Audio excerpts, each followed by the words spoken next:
Ik zit op YouTube, Jens. Dan kunnen mensen kijken.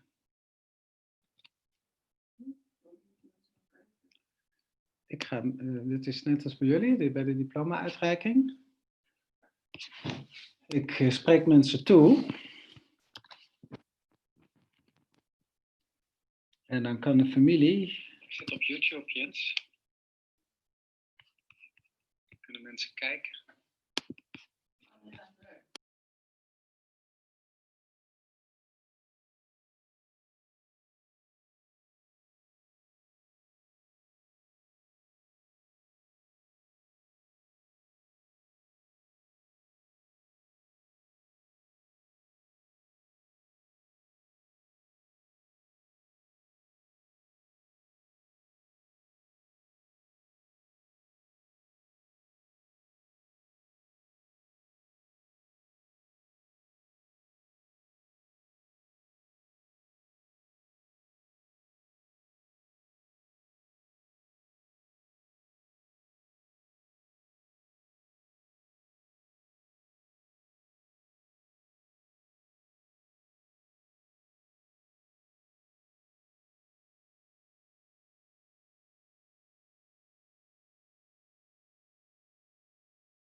Hi, Wouter. Hey, Wolfgang. I see Victoria is also. Okay, now I can hear you. I Yes. think. Yeah, okay. So be careful, we're live on YouTube. Ooh. That's the dream of my youth, to be live on YouTube. Yes, I sent you the link, so maybe you can, I don't know whether you passed it on to the students already. Hi, Wouter. Hey, Wolfgang. I see Victoria is also. Yeah, now I can hear you. Yes. I don't think I... Be careful, we're live on YouTube.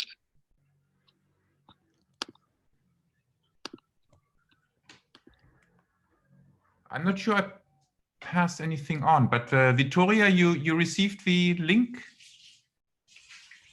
No, because I only send it to the supervisors. I just send it. I can only send it just before the Okay. meeting, and I send it also through Canvas.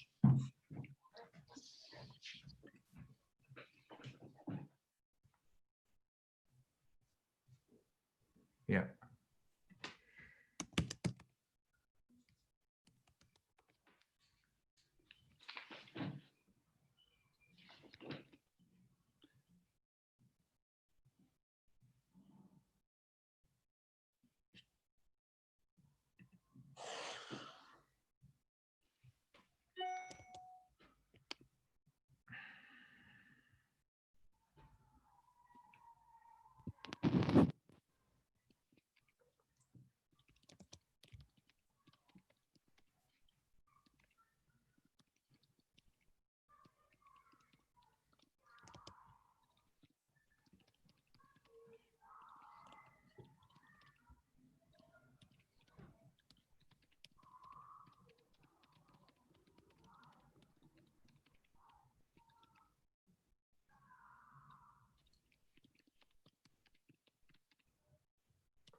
I see a phone number and hands. Who is this mystery guest? Ah, hi.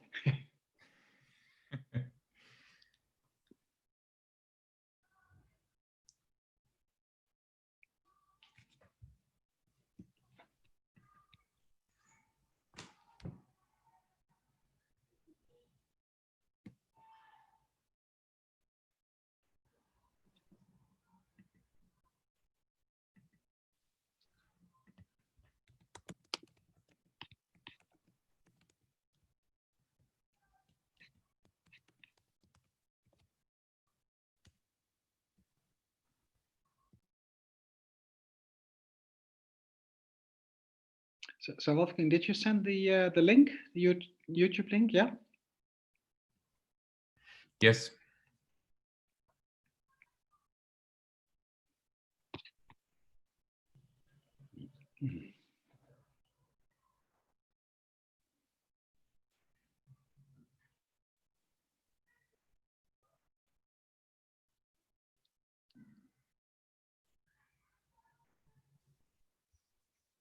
Hi. Hi, Hello. Kim. Welcome. Thanks. I don't think my video is working. I don't know why, but Do you have black tape on it, on the camera? no, I don't. No, I don't know. It doesn't work sometimes with Zoom. I don't know why. Maybe the North Koreans in your case. Yeah, maybe.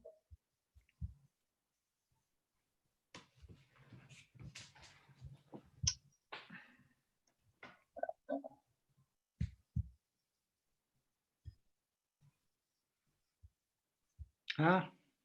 Amelia? Yeah. Hey, Amelia. Welcome.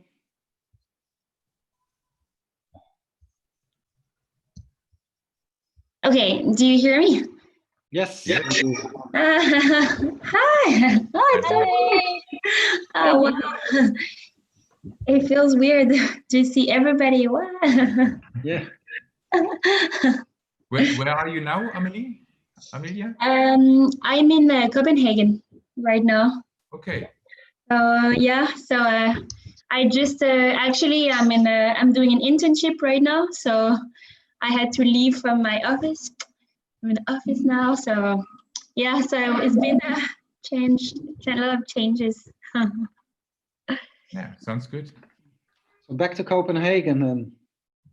Yeah, no, it's I'm happy I went home a little bit and now I'm back to bad weather, so it's not so different from Amsterdam. No, I guess.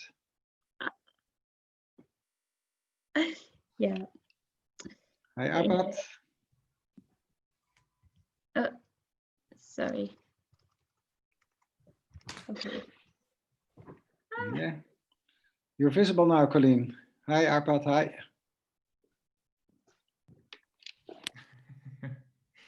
Am I visible or am I? Not really. You have a lot of backlight.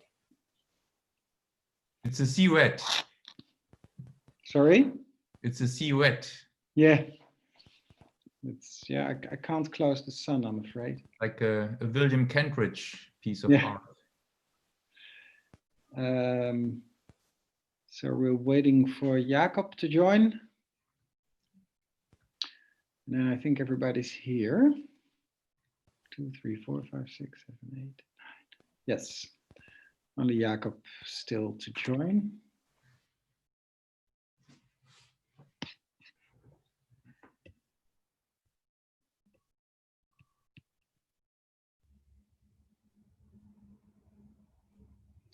So just to be sure, I sent the link to the YouTube live stream. Don't know whether you all got it. Yeah? Yeah. Okay, good. So no guarantees, but let's hope it's working. I think it's working. My parents are watching. Ah, good. So be careful what you say. Yeah.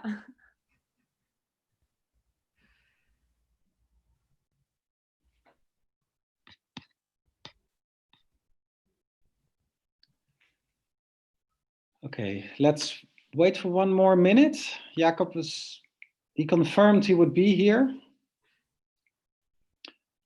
So once he's here or once we've definitely passed 4 o'clock, we'll start.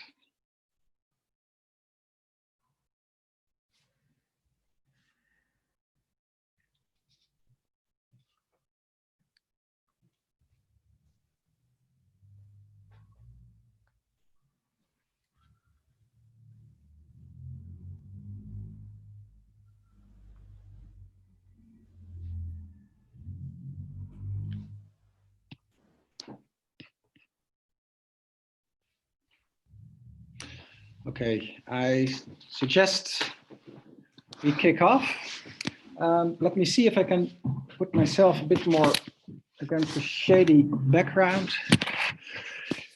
Okay, welcome everybody to this graduation ceremony. Of course, not the kind of ceremony we had hoped for when we started the year, but nevertheless, a good moment. Because you graduated, and that's especially given all these circumstances quite an achievement. Hi Jakob, welcome. So what we will be doing today, you will all be addressed by your supervisor, apart from Amelia, because Nana couldn't make it today, but she sent me some information, so I will address you partly on behalf of Nana. And that's the kind of the main part of this meeting. But before we do that, I would like to say a few words about the past year, because it's quite a cliche and an understatement that this has been a special year. And a special year that in a way started in the most normal of ways, given that this is what we do when we start the program. We go somewhere on some water bike in some part of Amsterdam, be it a canal or in our case, the place nearby VU. So this is also what we did this year. I'll come back to the water bikes later on. We had pizzas. That's also nothing special so far. But what was special was that already on that first day, we got a sense that this was a group that was as diverse as it was connected.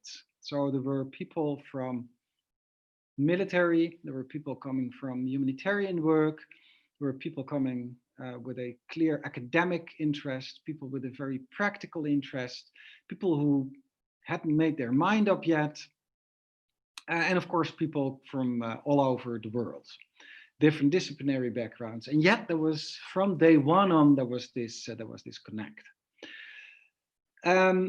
This was also something that we experienced in the courses, in the time when we could still have you physically in the room together discussing matters of international law and politics and international security. And let me just recall a few things that I also memorized in partly in the first ceremony that we had. So when I asked Lenneke, thinking back, what stands out for you? Immediately she said the simulation and theories and approaches and the drinks afterwards. Not because of the drinks, but because of the sense of a community that was formed there. So again, this idea that this year was really, we really got the sense that you were connected in many ways. It was also what I experienced during the course on international humanitarian law, where every time I came into the room, I felt a kind of a enthusiasm and an energy. So I always left the room with more energy than I entered the room. And quite often it's the other way around if you've taught for 2.5, 3 hours. And it was due to the topics. So we discussed things that are close to my heart, the separation of jus in bello, jus ad bellum, the scope of the law of occupation, new phenomena in relation to humanitarian law, who is a lawful target, these kinds of topics. It was mostly because of the things that came out of the group. So I would just have to prepare a few cases or questions, throw it into the group, and things would appear.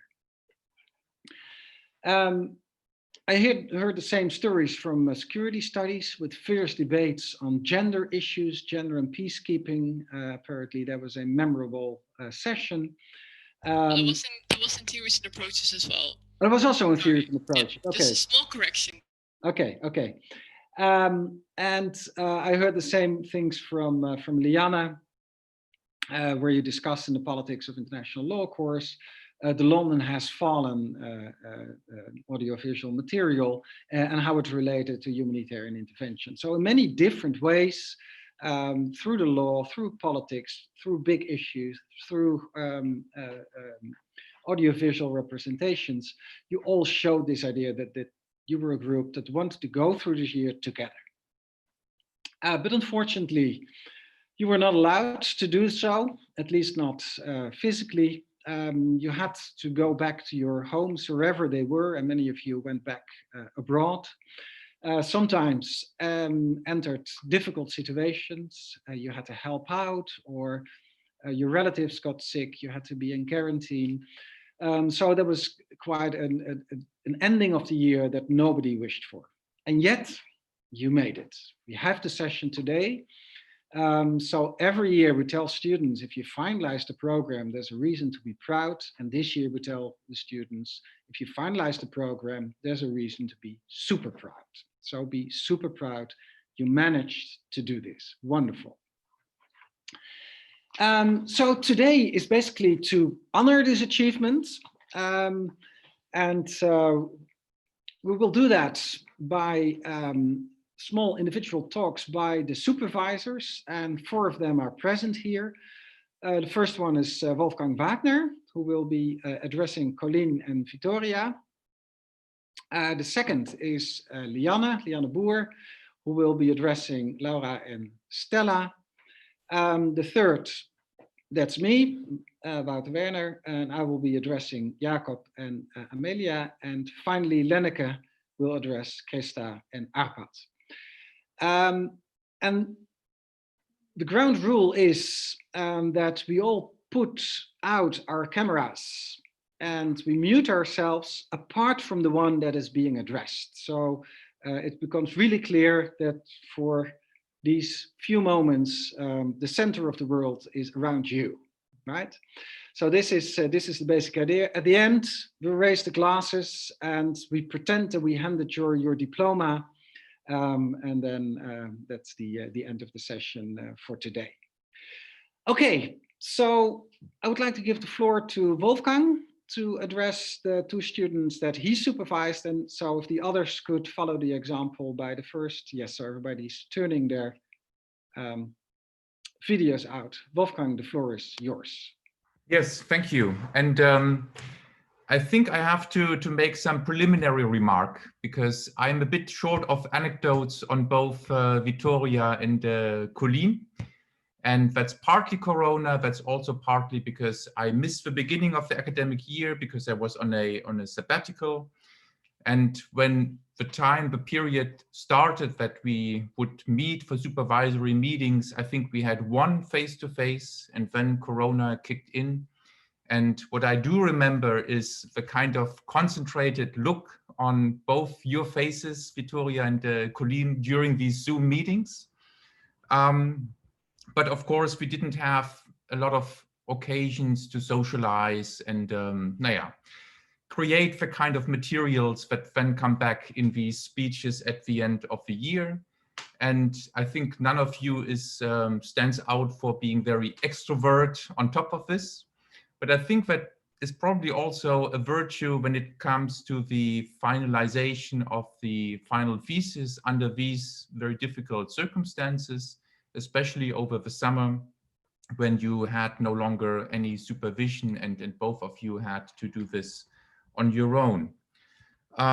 So as I said, I'm a bit short of anecdotes, but I think I did find a leitmotif in both of yours and the thesis you wrote. And maybe I do start with Vitoria. And first of all, I found in your CV that you were a trumpet player for the last 13 years, playing the trumpet. And you mentioned in your CV that you did that even in competitions. And that's what in academia you call counterintuitive, because to me at least, you're not, you don't stand out for particularly being noisy and loud and playing such an instrument, certainly not as a solo instrument. Quite the opposite, I think what characterized you during this entire process is the concentration and the stamina with which you worked on your thesis. And I also saw in the application that you already were concerned about weapons at the time. You sent a piece about the weaponization of space. So this to me is the leitmotif that you are one of the students really interested in weapons and the regulations of weapons. And the topic you picked was pretty demanding because it's on dual use goods. So this is always where it becomes extremely complicated.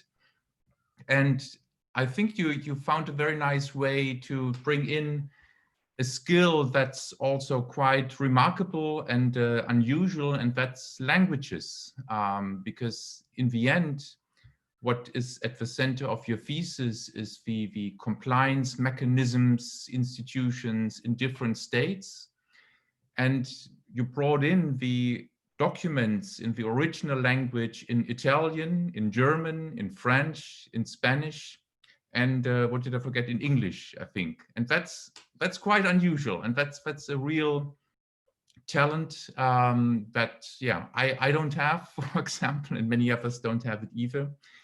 And that really contributed to the quality of your thesis.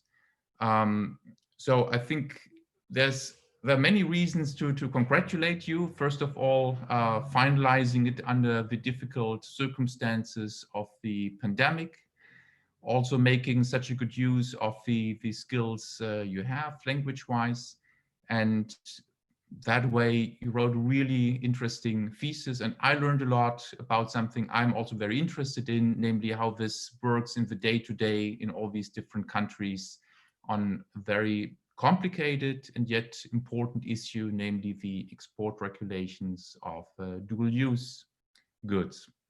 So I think whatever lies ahead, whether you will focus on the trumpet or on the weapons or on languages, there is a bright future. And on that note, let me congratulate you and yeah, all the best for the way ahead.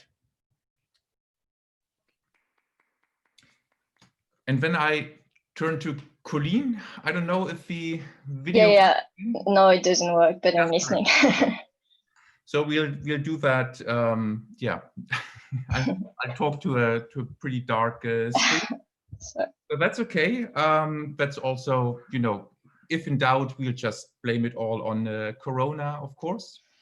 And the leitmotif I found when I think about you and your work is a human interest, and that also was visible, I think, in your CV that you attached to the application dossier to this program, where one could read that you had been volunteering a lot to work with different disadvantaged groups, elderly, kids on the street, etc., etc. So that's something that has characterized you when you entered the program.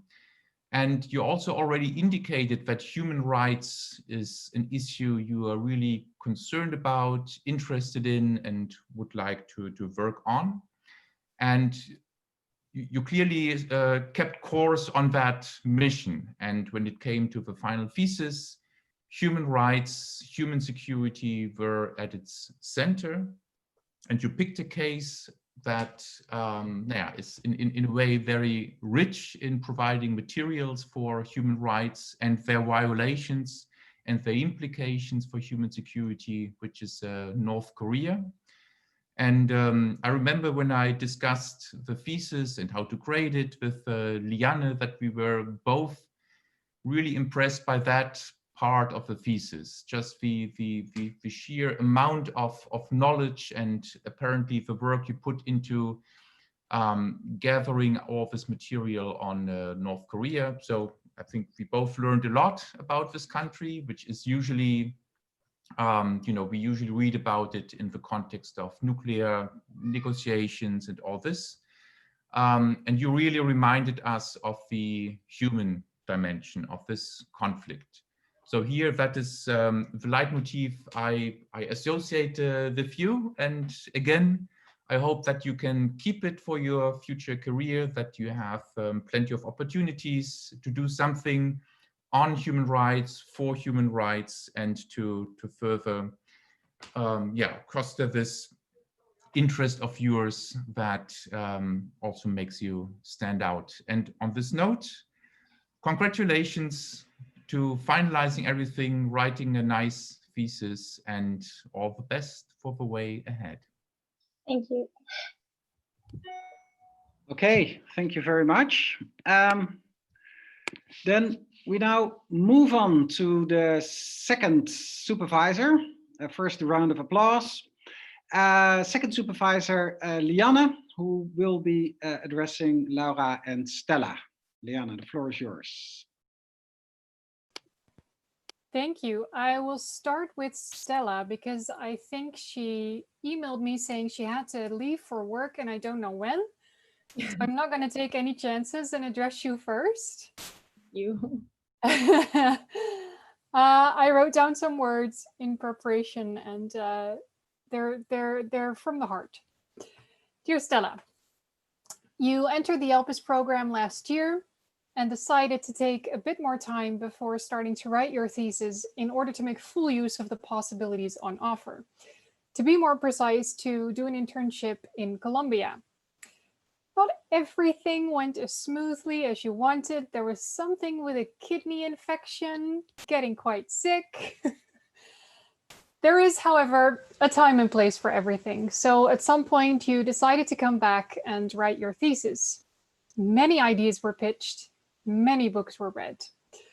I came to know you as someone with an extremely broad range of interests. This became clear not just when rereading your drafts and the number of references, but also looking at your resume. You traveled to Kenya and Greece, you were in Spain and the UK for a long time, and obviously in Colombia earlier this year. The references you submitted for your application to the LPIS program sang your praises, not just because of your intellectual skills, but also for your pursuit of social justice and your determination to turn theory into practice. This was, again, reflected in your thesis. It displayed an ability to grasp many different theories at a very high level of abstraction, combined with a genuine concern for the situation of the people whose lives these theories are actually concerned with. You volunteered in the past at a homeless shelter, at the refugee camps in Greece, and you wrote a report on the political engagement of Maasai women. In other words, yours is not just a theoretical concern, but a very practical one with social justice on the ground. I look forward to seeing where you go next. And to be honest, looking at your career so far, I don't know where that will be. There is so much to choose from. So many things are possible given who you are and what you are capable of. And there is so much left to do. Whatever it is you end up doing and wherever you decide to go, I have full faith that it will be an original endeavor and that you'll manage to carve out a unique space for whatever it is you decide to do, and that you will succeed in what you set your mind to. Good luck. Thank you so much. Let me applaud as well. Thank you. Okay, Laura.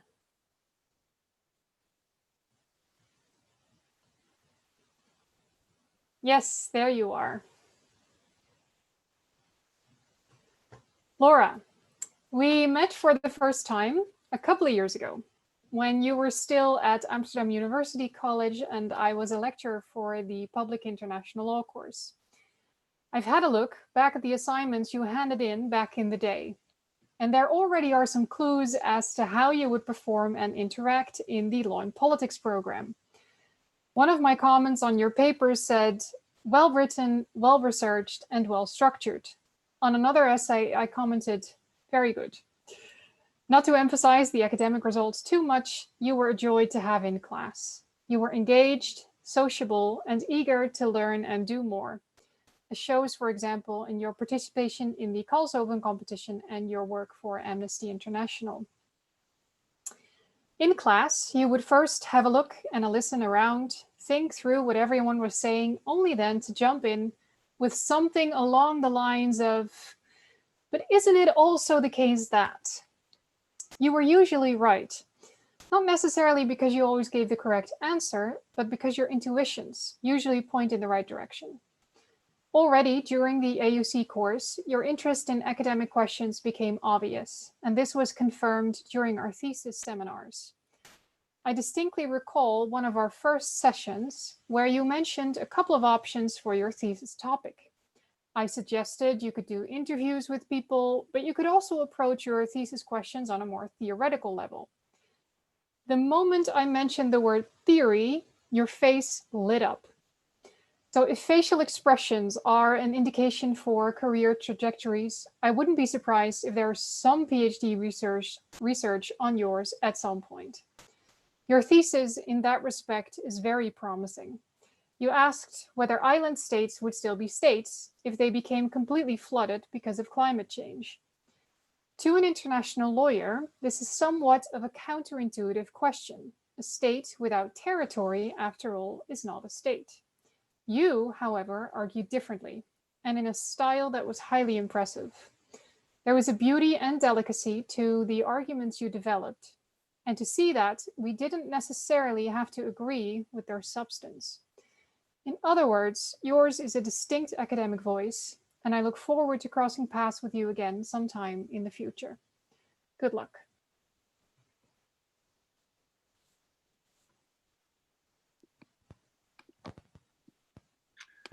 Okay, thank you, Liana. Then we move on to the next two students that will be addressed by me. And I'll start with Jacob. Yeah, there you are. Jacob, great to be able to address you here. When I prepared this little talk, I thought one of the ways to approach this is to think, well, if I think about this or this student, is there a particular book or film that comes to mind? And in your case, it was pretty obvious to me. It was Alice in Wonderland. Not because you look like a young blonde girl, you don't, but because you constantly reminded me of Jacob in the Land of the Law. And I think there are two famous quotes from Alice in Wonderland that characterize, I think, how I experienced you in the courses and in the thesis. The first is the one that's quite often used, curiouser and curiouser, Alice said. And I think this really characterizes a lot of things that you do, because you stumbled upon things in the law and you must have thought now and then, curiouser and curiouser. But not to denounce it, but actually this was what intrigued you. Hey, this is curious. So there is a link, of course, between curiosity and being curious. And this curiosity of yours, I think, is something that really characterized you. When you stumbled upon things, you wanted to know them and you wanted to dig deeper. I'll come back to that later on. But in any case, you didn't just buy into the assumptions that the legal discipline brought to you, but that was the moment when you started to have fun and you started to think and critique and reflect upon it. The second quote that made me think of you is when Alice enters into a conversation and she says, I don't think, and then the answer was, if you don't think, don't speak. And I think this also characterizes you.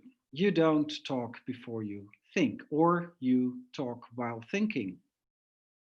So if you would ask a question in class, so we had quite an active group, but you would never start a sentence by, but that can't be true. Your sentences would generally start with, but isn't it also? Or if you think about it. So that was the way you approach these things. And then I knew the moment you would ask such a moderate, polite, cautious question, something fundamental would be challenged, like the separation of jus ad bellum and jus in bello, which became the final topic of your thesis. But it was a topic that you already addressed in class, and also really remember how this discussion went, because I thought it was extremely funny. You brought up the question, the discussion developed, and there were several students saying, well, but look, if you give up this distinction, what are the practical consequences? And your only answer would be, yes, maybe, but it's still not coherent. And I thought that was quite a nice way. So there was not just a nice combination in class, but also with the thesis. And every time these things popped up, there was this spark, this twinkle in your eye, which shows that you enjoy intellectual conversation. And that was one of the reasons why it was such a pleasure to supervise your thesis. The other was that you basically worked totally independently. So I could take the honor of being the supervisor, but yeah, you really did all the work. And I truly hope that in whatever setting you'll end up, you'll keep this attitude of not taking things at face value, being critical, but always being critical with an ironical distance and a sense of humor, because I think this combination is crucial, and also keeps you open. And that's another thing which I think characterizes you. And you wrote that to me when the thesis was finalized, that you started to appreciate the way in which lawyers constantly brought up these more practical dimensions of theoretical reflections, which I think shows that you're not only able to question, but also to take up things and incorporate it in your work. So I'm not surprised that you wrote a very good thesis, and I'm not surprised you took up this topic, and I'm not surprised it's such a pleasure to read it. And again, I truly hope you'll keep this attitude and that our path will cross at some point if you want to work further on these topics. I'm always looking forward to yet another intellectual conversation, which is curious and where you think before you talk. Thank you very much. Thanks very much. Yeah. Okay, Amelia.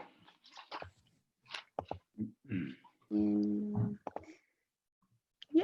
Hi. There you are. So the circle is round, Amelia, because we started the year together and we'll end the year with this speech together. And we started the year together because we ended up in a group of two on the water bike because we both had to be back early. And this is how I got to know you. So that's quite an unusual way to get to know students on the water bike. But it was, I remember it as a very pleasant tour we had. Where we constantly had to watch and to rush in the end. I'm not sure whether that symbolizes how you finalized the thesis, but it was something that's still in my mind. And another thing, which is still very clearly in my mind, is that in this very brief period of time, you very casually talked a little bit about your background, and I was impressed by, I think, wow, here is globalization. Person in person, right? And the connections, and you talked about it as if it was the normal thing of life. I think these connections all over the world. And you too, I think what characterizes you too is a very open mind and a kind of almost innocent look to the world. Oh, really? And kind of surprise. And oh, how is this? And you really have this eagerness to take into account new insights, new knowledge, etc. Now, this is not just me talking. This is also Nana de Graaf talking, who supervised your thesis. And I asked her, so could you write a few things down that you would like me to say today? And when she did, I said, oh yes, I totally recognize this. So I'll mention a few things. She talked about you as somebody having an independent mind and a genuine interest. But most of all, and this is something that she really emphasized, is a care for what you study. In your case, with the final thesis, the indigenous people in the Arctic and the way they can shape their own lives and how they take agency in order to challenge given assumptions by international politics and international law. And I remember that at some point early in the year, you already mentioned you wanted to do a thesis on this topic. And I thought two things. I thought, one, this is a great topic. And two, how is it possible to do this? But you managed. Because what you did was not only studying the political activism in the Arctic by indigenous people, but you linked it back to the core concept in international law and international politics, state sovereignty, and actually challenged it by rethinking it in terms of what about non-state sovereignty and what about different readings of sovereignty that can reconnect it to issues of sustainability. Unfortunately, your plan to travel to the Arctic was aborted due to the thing I don't want to mention again, COVID. But I think that maybe at some time we'll still do it. And I think this is interesting and important if you would do it, because you've never treated this as an object of study, but you've always treated your topic of study as something that you learn from, that you want to listen to. And I think that characterizes your thesis, your attitude maybe in general the best, this genuine willingness to listen, a sensitivity to what people are saying, and this open mind where you say, oh, really? And you enter. So I can also imagine that people open up to you because you have this genuine interest. So I hope at some point you will be able to make this trip. And given your deep interest and care also for the environment, maybe you'll take the water bike And if you do, I hope you allow me to join you again for 10-15 minutes, the first 10-15 minutes, so we can talk about all these issues again. I can ask you how you stand in your life then. Congratulations.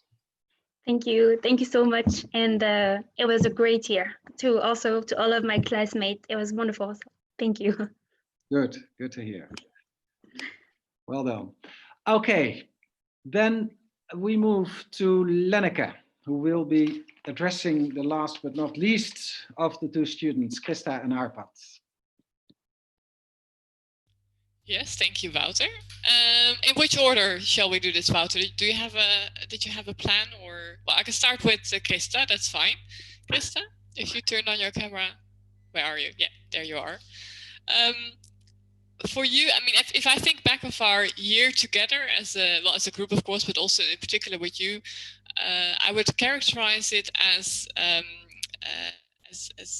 it being difficult, quite difficult to get an idea or a good sense of who Christa is, really. So but that all changed later on. So this is the start, but it develops.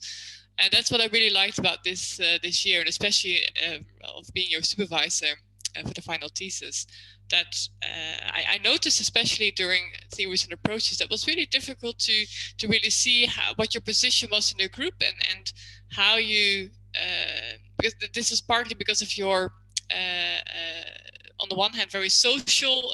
I could see that you're very social in the group, but in the class, literally in the physical classroom, you were not participating a lot, basically. So it was difficult to see where, who is Christa really. And I liked, especially when it comes to your academic performance, the fact that when we came to security studies and your final assignment, that I was very positively surprised with your paper. And I think I mentioned it also a few times during our supervision process, because in the end, I feel like you were maybe throughout the year sometimes quite insecure, maybe about what you can do, what you can achieve. And I really felt at that moment, she can do it. And that's also why during the supervision process, I told you, think about your security studies paper. I know you can do it. So you just have to do the same thing you did there. And I think that this is also something that's, especially the social part. So I could see also, especially during security studies, I noticed the way you interact with your fellow classmates. I had the impression that you also made a few friends, etc., very easily. And I think that this also characterizes your strengths, basically. I think that your interest in human rights, in the well-being of other humans, makes that you will have a fantastic career when it comes to helping people. Maybe working indeed for a human rights consultant, as you do now. I saw actually on LinkedIn today that you're now back in the Netherlands, if I'm correct. So, or not in the Netherlands, you're working at a distance, okay. Because I can't afford to live in the Netherlands without money getting paid. That's why I was surprised, because I thought, okay, you're in Finland, or one moment you're in Finland, you have history, I think, in Estonia, and you've been in Spain. You're very international, and you have, I think, everything that it takes to make it in the world of the human rights. But when we came to the thesis, this is of course what we want to go towards too. So the thesis process, I think it was clear that the start was quite rough, and we tried to look for a topic, and it was difficult. And also with Tanya, we discussed like what to do, and what can you do, but what do you find interesting? And the main thing that you said was, human rights. I like, human rights, or something with human rights law, but what and how was very difficult. So in the end, you've made a bit of a jump. We started with state terrorism and human rights law and IHL, and on that, studying the case of Israel. And we then, in the end, of course, in the summer, moved to human rights law and occupation and IHL. And still the Israeli case, but with a slightly different question, but with a satisfactory outcome, which is of course where it's all about. I'm very happy indeed to see that you're now that you landed a traineeship, and that you're hopefully also making a good start at building that career. And yeah, all I can say is congratulations on your the final result, of course, and also on making it this year, despite all the difficulties that will not be mentioned anymore. Indeed, as Wouter already said, and I hope that that your future is very bright, and that we hopefully have contributed to it somehow. Thank you. Thank you so much. You're welcome. And then Arpad, or Arpad, as I should say. I'm still practicing the Hungarian pronunciation. Yeah, there's so much I could say, so I'm trying to channel the things that I want to say. First of all, of course, I think that from the start that we had, of course, a certain connection because of your history with the Balkans. So you live in Belgrade, or you've lived in Belgrade for quite a big part of your life, while being Hungarian and living in Austria, or having lived in Austria. I think I'm still not really sure what the exact relations are between all those countries and your genes, but I think that for now I remember that you're in Belgrade, which is easy, or in Serbia, I should say, because sometimes you're not in Belgrade. So okay. And for you, I think partly some of the same things apply, as I said to Krista, that you're not someone who will dive into every discussion that takes place in the classroom, so you're a bit more observant. But at the same time, I could see your social. I picked up sometimes the German, the Austrian-German conversations between you and David, and I think you also made some friends in your group, which is of course also important as part of the LPIS experience. But when it came to actually getting to know you better, as both as a student and also as a person, I think that the thesis process, of course, is very suitable. You started, of course, immediately with your strong interest in again, also human rights, migration. Also, I think having already a background of working at the OSCE and in migration, if I say this correctly. And of course, your family being active in migration activities and or a company that deals with migration. So this was for you a very logical topic to work with in the thesis. And I think you started off quite well, but then indeed the C word entered, so the Corona crisis, which I think affected you most from all the students, at least that I know. So again, I don't know exactly what happened with other students in the program, but for you it was quite difficult. First of all, because Serbia, of course, has quite strict quarantine rules, but also the fact that you had to help your father, to keep your father's company alive and work there long days, if I remember. If you said, I think you make 10-hour days or something working there, teaching German to employees, if I remember correctly, rather than working on the thesis, of course, which is a pity, and that's for a few months. So I was already accepting the fact that you wouldn't pass this year, or wouldn't graduate this year, and then, of course, I was very pleased to get your email at the end of June, I think, no, at end of May, I should say, that you still wanted to work on the thesis and try to finish it. And it's been a rough process, of course. It's been difficult, but I'm very happy that you managed to make it work and that you did finalize the thesis, which is great, albeit a bit later than we hoped for, of course. Other than that, yeah, I enjoyed our email conversations sometimes on the thesis, of course, but slightly also about politics in the Balkans and I think our shared amazement about what's going on there sometimes. And I even used one of the anecdotes in the theories and approaches class from this week. So yeah, your impact is also still still carries on even to the current generation of LPIS students. So yes, I can also just congratulate you with your accomplishment, and I hope, of course, also for you all the best for the near future. And unfortunately, of course, you landed the traineeship with the European Parliament, right? And that didn't go through also now because of COVID, which is a shame. But I think there's still some options later on, right? Hopefully. So fingers crossed. But good luck and congratulations. Okay, thank you, Lenneke.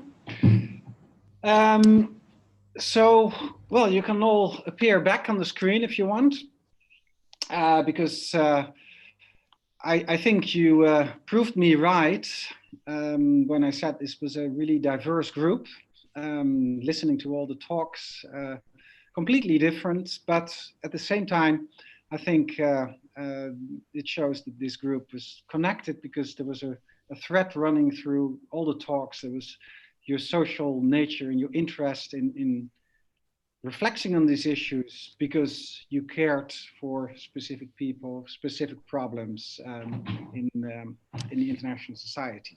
So I think this is the moment to raise the glass. Appert already did. So, and to celebrate your wonderful achievement. So cheers, everybody. Congratulations. Well done. Congratulations.